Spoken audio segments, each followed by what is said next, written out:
नमस्कार, मैं शंभू कुमार सिंह और आप देख रहे हैं नेशनल दस्तक। 3 फेजों का चुनाव हो चुका है। चौथा फेज जो है वो 23 को लखनऊ में है। मैं लखनऊ में पिछले 3 दिनों से घूम रहा हूं। आप कल्पना नहीं कर सकते हैं कि इस चुनाव को लेकर लोग कितने दहशत में हैं। खासकर SC, ST, OBC और माइनॉरिटी के जो कर्मचारी हैं, अधिकारी हैं, जो सोशल एक्टिविस्ट हैं, वो इतने दहशत में हैं कि उनको लगता है कि इस बार अगर बीजेपी आ गई तो न तो किसी की नौकरी बचेगी, न सम्मान बचेगा, न कोई सोशल एक्टिविस्ट बचेगा। चारों तरफ दहशत है।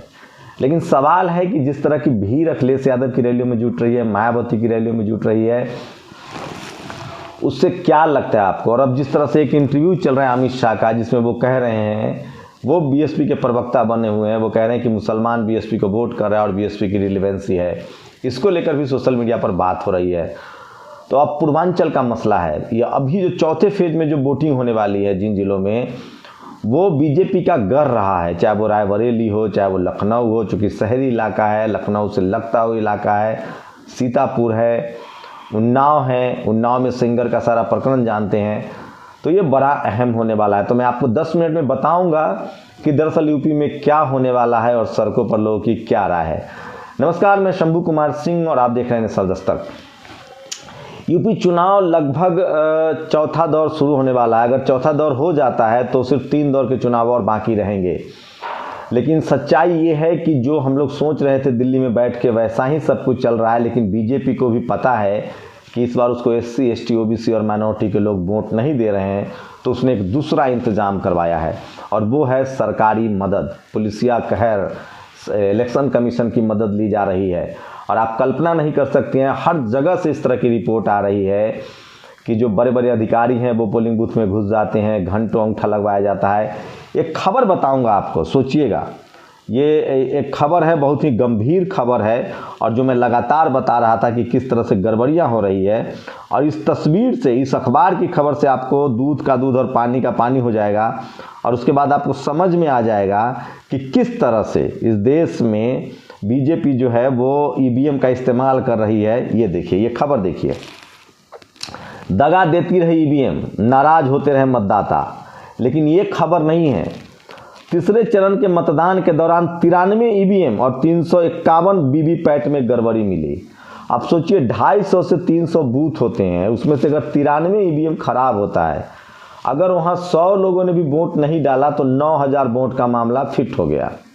तो सोचिए, मैं जो बार बार आपको कह रहा हूं कि 20 से 25 हजार वोटों की गड़बड़ी दूसरे तरीके से बीजेपी कर रही है। पोस्टल बैलेट के जरिए अंगूठे लगवाए जा रहे हैं, EVM खराब कराए जा रहे हैं, नाम काटा गया। तो आप सोच सकते हैं कि कितना ट्रांसपेरेंसी और बीजेपी के लिए कितना अहम है यूपी का चुनाव। लेकिन अगर यूपी का चुनाव बीजेपी जीत जाती है तो यकीन मानिए, तमाम SC, ST, OBC माइनॉरिटी के जो लोग हैं उनके मुंह पर एक लंबा चुप्पी ताला लग जाएगा। मुझे एक सूत्र ने बताया, जो अखिलेश यादव के बहुत करीबी हैं, उनका कहना था कि अगर इस चुनाव बीजेपी हार जीत जाती है तो अखिलेश यादव, सपा का और बसपा की राजनीति पूरी तरह से खत्म हो जाएगी। शायद ही अब सपा और बसपा की तरफ शेड्यूल कास्ट और मुसलमान आएंगे। OBC को लेकर बिल्कुल एक बड़ा डर, एक दहशत बैठ जाएगा उन लोगों में जो बीजेपी के खिलाफ बात करते हैं, बीजेपी के खिलाफ वोट देते हैं। तो ये चुनाव दरअसल चुनाव नहीं है, चुनाव डेमोक्रेसी के बचाने का चुनाव है। और बीजेपी को पता है कि लोग उससे नाराज हैं, लेकिन उसके पास दूसरे भी तमाम तरीके हैं जिसको वो अपनाने की कोशिश कर रही है। मैं लोगों से मिल रहा हूं, कम से कम शेड्यूल कास्ट के लोग बीजेपी को वोट नहीं दे रहे हैं। लेकिन ये एक अच्छी बात है कि वो सपा को भी वोट कर रहे हैं। एक बड़ा तबका है शेड्यूल कास्ट का जो सपा का वोट कर रहा है। मुस्लिम्स जो है, लेकिन 90% से ज़्यादा वो बहन जी के साथ बने हुए हैं। वही मुस्लिम कम्युनिटी के लोग जो है वो रिपोर्ट आ रही कि एक तरफा वोटिंग वो कर रहे हैं अखिलेश यादव के पक्ष में। मुझे कांग्रेस के कई जानकार लोगों ने बताया कि वो लोग लगातार कोशिश कर रहे थे कि कुछ उसमें कट लगाया जाए। यहाँ तक कि MIM के लोगों से मैं मिला, वो कह रहे थे कि कट लगाया जाए। लेकिन इस तरह का खौफ है, इस तरह का चीज़ें मामला है कि कोशिश हो रही है कि किसी भी तरह से मुस्लिम कंसोलिडेट हो और वो सपा के पक्ष में जा रहा है। अब रही बात पिछड़ी जाति की, तो उस पर स्टेक लगा हुआ है।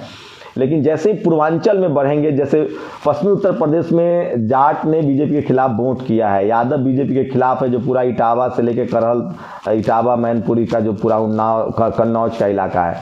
अब इस तरफ अगर राजभर और मौर्य अगर वोट नहीं करते हैं बीजेपी को, और जिस तरह से कुर्मी को बहुत ज़्यादा टिकट दिया गया, तो अखिलेश यादव ने इस बार लगभग 80 के टिकट, एग्जैक्ट 70 और 80 के बीच में टिकट जो है वो जनरल कैटेगरी के दिया है।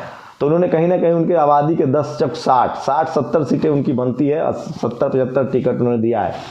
तो पिछड़ी ओबीसी में कुर्मी को सबसे ज़्यादा सपा जो है यादव के बाद उसमें टिकट मिला है, उसके बाद मौर्य, राजभर, इनको उसने टिकट दिया है अपने सिंबल से। तो सपा की नज़र पिछड़ी जाति पर है। अखिलेश के जानने वाले लोगों ने मुझे बताया कि उनकी सामाजिक समझ बहुत बड़ी है, और उन तमाम लोगों को, पीके भी उनसे संपर्क कर रहे थे, उनको उन्होंने दूर किया है। उनकी लगातार कोशिश है कि अपनी जो प्लानिंग है जो वो उसकी भनक न लगे। मुझे एक जानकार ने बताया कि अखिलेश यादव पक्का कंफर्म है कि पीके जो है वो मोदी का आदमी है, वो जिस पार्टी के साथ काम करे, लेकिन वो मोदी को मैनेज करने की कोशिश करते हैं, मैसेज देने की कोशिश करते हैं। तो वहाँ से रणनीति लीक होती है और इसी वजह से सारा चीज़ें गड़बड़ हो जाती है। ये एक बड़ी रिपोर्ट आ रही है, जो सूत्र बता रहे हैं। वही रही बात जनता की, तो पूर्वांचल से भी आपको रिपोर्ट दिखाऊंगा, लखनऊ से आपको रिपोर्ट दिखाया है मैंने, तमाम जगहों से रिपोर्ट दिखाया है। यकीन मानिए कि जनता बहुत नाराज़ है, इस कदर नाराज़ है कि कांग्रेस हो या बसपा हो, बसपा के तो अपने कैडर वोट हैं, तो मुकाबला जो है अगर जनता के लिहाज से बात करें तो सपा और बसपा में है। बीजेपी के पास जन समर्थन नहीं है, लेकिन उसके पास वो है जो बाकी लोगों के पास नहीं। उसके पास टीवी और अखबार है, जिससे 10% वोट जो है वो इधर उधर मैन्युफैक्चर होता है।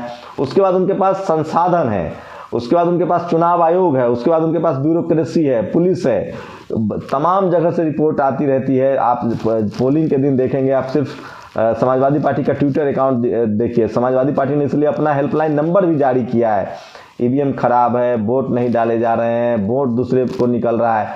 तो मिला जुला के बहुत ही दिलचस्प है चुनाव, और बहुत कांटे की टक्कर है, लेकिन लोगों के मन में एक दहशत है, और उनको लगता है बीजेपी विश्वसनीयता खो चुकी है। ईवीएम की जिस तरह से विश्वसनीयता गई थी, अब बीजेपी की विश्वसनीयता, लोगों को लगता है कि बीजेपी कुछ भी कर सकती है चुनाव जीतने के लिए। तो यूपी में 3 दौर के बाद तो साफ है कि अखिलेश यादव का मनोबल बहुत हाई है, जिस तरह से उनकी रैलियों में भीड़ जुट रही है। वही बीजेपी के कार्यकर्ताओं को लगने लगा है कि उनके लिए कुछ है नहीं, लेकिन जो अंदर खाने का मैनेजमेंट है, तो जो मैनेजमेंट है अंदर खाने का, उसको खत्म करने का एक ही तरीका है कि लोग टूट के सपा या बसपा को, किसी को भी, जिसको भी वो बीजेपी के खिलाफ देख रहे हैं कि जीत रही है, उसको टूट के वोट करना होगा। 50% से ऊपर वोट करना होगा, क्योंकि उनको कम से कम 20,000 वोट ऑलरेडी बीजेपी जो है वो मैनेज कर चुकी है। दूसरी बड़ी खबर बिहार से आ रही है, इसको भी देखा जाए बीजेपी के हार के लिहाज से। नीतीश कुमार की हो सकते हैं राष्ट्रपति के कैंडिडेट बनाए जा सकते हैं, और तेजस्वी यादव बिहार के मुख्यमंत्री हो सकते हैं। और ये सब होगा जब 5 राज्यों के नतीजे आ जाएंगे, क्योंकि राष्ट्रपति बनने के लिए अगर बीजेपी इन 5 राज्यों में से 3 राज्य उनके हाथ में थे, उत्तराखंड, गोवा, 4 राज्य, मणिपुर और यूपी, अगर ये 4 राज्यों में बीजेपी हार जाती है तो राष्ट्रपति जो है वो विपक्ष का बन जाएगा, क्योंकि तब लगभग 10 राज्यों में टीआरएस के जो नेता हैं वो कोशिश कर रहे हैं कि नीतीश कुमार को मनाया जाए। तो शरद पवार भी इस पक्ष में है। तो महाराष्ट्र में बीजेपी नहीं है, तेलंगाना में नहीं है, तमिलनाडु में नहीं है, आंध्र प्रदेश में नहीं है। अगर वो बिहार में नीतीश कुमार और आरजेडी ज़्यादा मजबूत हैं, तो वहाँ भी वो नहीं। सिर्फ राजस्थान में कांग्रेस है, छत्तीसगढ़ में कांग्रेस है, तो बीजेपी कहाँ बचती है? बीजेपी जो यूपी था वही बच रहा था। अगर उसके यहाँ से उत्तराखंड और यूपी चला जाता है तो उसके पास कुछ भी नहीं बचेगा, उसके पास सिर्फ मध्य प्रदेश बचेगा। वहाँ भी वो बहुत कमज़ोर है, नेक टू नेक फाइट है, कांग्रेस के बहुत ज़्यादा वहाँ विधायक हैं। कर्नाटक में भी वो नेक टू नेक फाइट में, वहाँ भी कांग्रेस के पास और जेडीएस के पास विधायक है। तो राष्ट्रपति चुनाव में विपक्ष की जीत मिल सकती है और नीतीश कुमार को राष्ट्रपति बनाया जा सकता है और तेजस्वी यादव मुख्यमंत्री हो सकते हैं। अगर ये चीज़ें हुई तो सब कुछ, बीजेपी का पूरा फ्यूचर जो है, अब जिस तरह से लोग नाराज़ हैं, बीजेपी का पूरा फ्यूचर यूपी चुनाव से, अगर यूपी चुनाव में बीजेपी की वापसी होती है तो वो राष्ट्रपति पद भी बचा ले जाएगी और वैसे में बिहार में भी उसकी सरकार बनी रहेगी, क्योंकि नीतीश कुमार बिना राष्ट्रपति पद के तेजस्वी यादव को सीएम बनाने के लिए तैयार नहीं है। जो तेलंगाना के जो मुख्यमंत्री हैं चंद्रशेखर राव, वो लगातार कोशिश कर रहे हैं। तो जगन रेड्डी हो, तो सोचिए तमाम राज्यों में, देखिए आंध्रा में बीजेपी नहीं है, तेलंगाना में बीजेपी नहीं है, तमिलनाडु में बीजेपी नहीं है, गोवा में बीजेपी नहीं है, माफ कीजिए केरल में बीजेपी नहीं है, सिर्फ दक्षिण भारत में वो कर्नाटक में है, महाराष्ट्र में नहीं है, गुजरात में बीजेपी है। तो बीजेपी के पास सिर्फ गुजरात है जहां उसके पास ज़्यादा संख्या में विधायक है, मध्य प्रदेश में उसके पास कांग्रेस के बराबर है। तो विपक्ष जो है मजबूत हो सकता है। तो ये भी एक बड़ी खबर है, लेकिन ये सब कुछ निर्भर करता है 5 राज्यों के चुनाव पर। 3 दौर के मतदान के बाद ऐसा लगता है कि बीजेपी बैकफुट पर है, और पूर्वांचल में अगर ओपी राजभर, स्वामी प्रसाद मौर्य का जादू चला तो यकीन मानिए बीजेपी का पत्ता साफ होना तय है।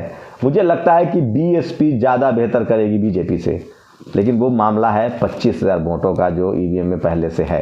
आपकी क्या प्रतिक्रिया, अपनी प्रतिक्रिया जरूर दीजिए। शुक्रिया। नेशनल दस्तक की आपसे गुजारिश है कि अगर इसको बचाना चाहते हैं तो नेशनल दस्तक को सब्सक्राइब करने के लिए रेड कलर के सब्सक्राइब बटन को दबाएं, फिर बेल आइकन की घंटी दबाएं। नेशनल दस्तक को बचाने के लिए बहुत जरूरी है कि हर खबर को शेयर करें, लाइक करें, कमेंट जरूर करें।